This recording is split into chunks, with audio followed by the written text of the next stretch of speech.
Como toda história ou roteiro, meio que um clichê em quase todas as histórias, existe sempre um vilão, um grande vilão da história. Isso meio que faz parte de uma narrativa para os heróis terem um propósito, e todos nós assim se entretendo com a história.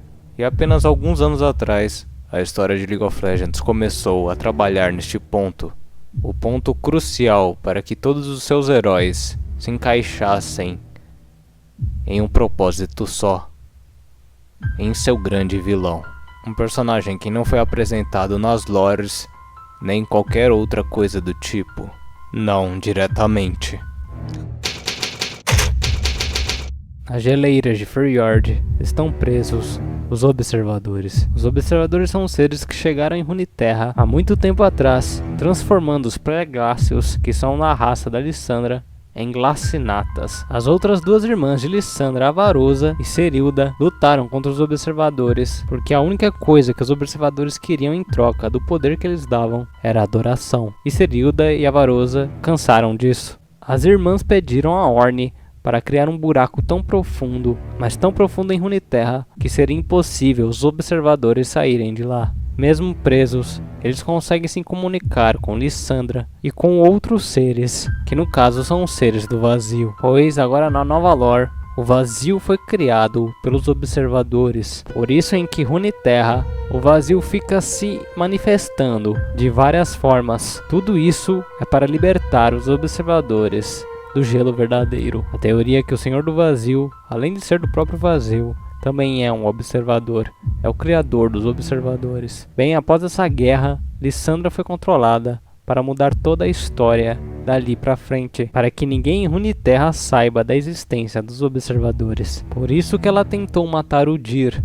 O Dir é como fosse um vidente. Ele tem visões do grande mal que está por vir. Então, a pedido dos observadores, Lissandra tentou matar o Dir para que a lenda dos observadores não se tornasse conhecida no mundo de Runeterra. Então Lissandra é o arauto dos observadores, o arauto do Senhor do Vazio. Ela é a marionete para trazer o grande mal de volta. Por isso que ela está presente naquela parte da música. Vel'Koz é um ser do vazio criado pelos observadores para deixar os observadores cientes de como o mundo de Runeterra está. Por isso que ele quer adquirir mais informações sobre tudo. Na nova lore do Vel'Koz, ele ainda não é um observador. Ele é uma criatura do vazio criada pelos observadores para trazer a informação. Somente isso.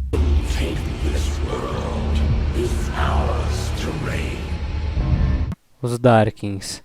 Os Darkins são ascendentes que lutaram contra o vazio no grande acidente de Ikatia, que foi uma das maiores manifestações do vazio em Runeterra. Por conta disso, todas as pessoas que lutaram contra o vazio ficaram meio que corrompidas por ele, assim fazendo as pessoas sentirem medo e querendo extermínio daqueles heróis de Runeterra. O aspecto do crepúsculo trouxe o conhecimento para as pessoas para aprisionar e derrotar estes seres. E foi com esse conhecimento que as pessoas conseguiram prender Atrox, por exemplo, na espada dele. E para que eles conseguissem aprisionar os seres nas armas, o aspecto da guerra veio e ajudou eles, transformando aqueles heróis em Darkins. Os 3 Darkins que temos presente em jogo, todos eles só querem matar a humanidade para tentar fugir de suas armas. Noxus tem conhecimento dos Darkins, pois eles estavam com Raaste, mas como Caim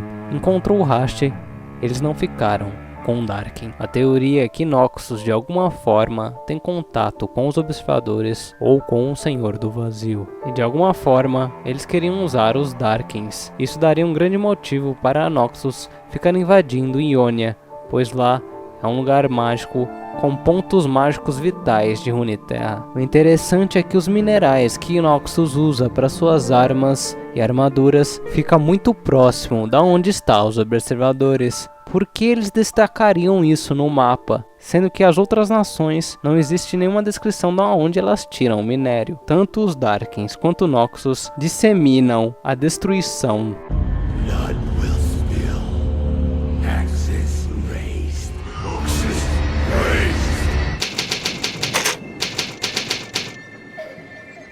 De acordo com o quadrinho da Lux, as Guerras Rúnicas foram há 1000 anos do presente da história de League of Legends. Todos estavam atrás do poder das runas de Runeterra. Naquela época existia uma técnica proibida que poderia ter mudado o resultado das Guerras Rúnicas. Essa técnica é a Arte das Sombras. Ela foi criada pelo ser chamado Nocturne, que foi muito tempo aprisionado. Técnica essa que foi restaurada por Zed. Aquelas teorias antigas de que Zed poderia ser Nocturne, na verdade, estavam quase corretas. Agora na nova história de Zed e de Nocturne, Nocturne é o criador da técnica das sombras. E por conta de todo o poder que Zed está procurando, como vimos no trailer dos Vastaya, Zai Rakan, ele vai acabar liberando novamente o poder de Nocturne. Por conta das Guerras Rúnicas, também surgiu Evelynn. Com a dor e sofrimento das pessoas em Runeterra, um ser nasceu e se alimentou disso. Esse ser era Evelynn. Brand, pela ambição das runas, se transformou num monstro de fogo. Mordekaiser, que vai ter sua história atualizada, está atrás de todos os poderes da Guerra Rúnica. Na Lord Veigar, que já está atualizada para a chegada de Mordekaiser, diz que ele também queria entender os Darkins, ou seja, Mordekaiser tem envolvimento com o vazio também. Por isso que Mordekaiser também está atrás do livro da Yuumi, para poder navegar por toda a Runeterra. Ô, gatão de metal! Esse livro já tem dona! E assim voltamos novamente a Noxus com Swain, que está com um poder estranho em suas veias. Para quem não sabe, a capital de Noxus, Bastião Imortal, no passado era o grande império de Mordekaiser. Outro motivo para que Noxus tenha informações sobre as Guerras Rúnicas, os Darkins, entre outras coisas, como também os Observadores e talvez o Senhor do Vazio. E também existe outra coisa no Bastião Imortal que intriga. Swain tem uma fala especial para os Kindred, caso eles o levem. Se você me levar, vai deixar algo muito, muito pior em Noxus. O que será que existe de tão ruim em Noxus? O que será que existe no Bastião Imortal de Mordekaiser, a qual ele reunia todas as informações das coisas mais poderosas de Runeterra, como vimos. Outro acontecimento para o caos é a libertação de Xerath. Ele está atrás do poder absoluto, trazendo o caos a toda Runeterra. E quem foi que libertou Xerath? Cassiopeia, outro envolvimento de Noxus. Porque Cassiopeia foi se envolver naquela tumba, mesmo que ela tenha sofrido consequências. Isso foi muito estranho. Todos esses acontecimentos levam a um caos, para uma nova guerra rúnica que vai soltar os observadores. Por isso seria interesse do Lord Void trazer uma guerra para Runeterra. E temos 4 provas na lore que essa grande guerra está por vir. Na lore de Ornn é descrito que ele está na espera de uma grande guerra. Quando Taric recebe o aspecto do crepúsculo, ele avisa do grande mal que está por vir, do vazio. E ele também dá uma ênfase. Uma onda de loucura uivante colidirá contra ele. Um oceano de intenções de ranger os dentes em consumir tudo. O terror esquálio do vazio.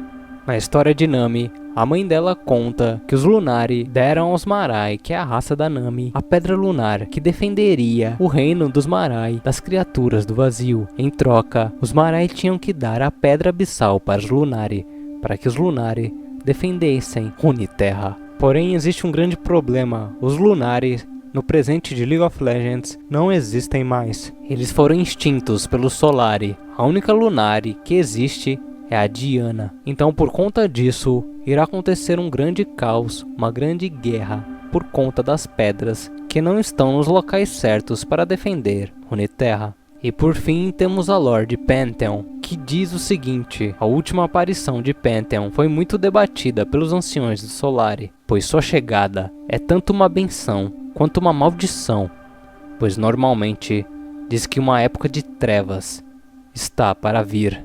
Então finalmente temos Aurelion Sol olhando para o vazio, descrevendo o ser mais estranho do vazio. Do epicentro da corrupção, senti uma vontade faminta e indomável e muito distante da irracionalidade e das aberrações das crias do vazio à qual estou acostumado. A ferida pulsante na realidade abre e fecha distorcendo e mudando tudo o que toca. Seja lá o que for que exista do outro lado, está rindo.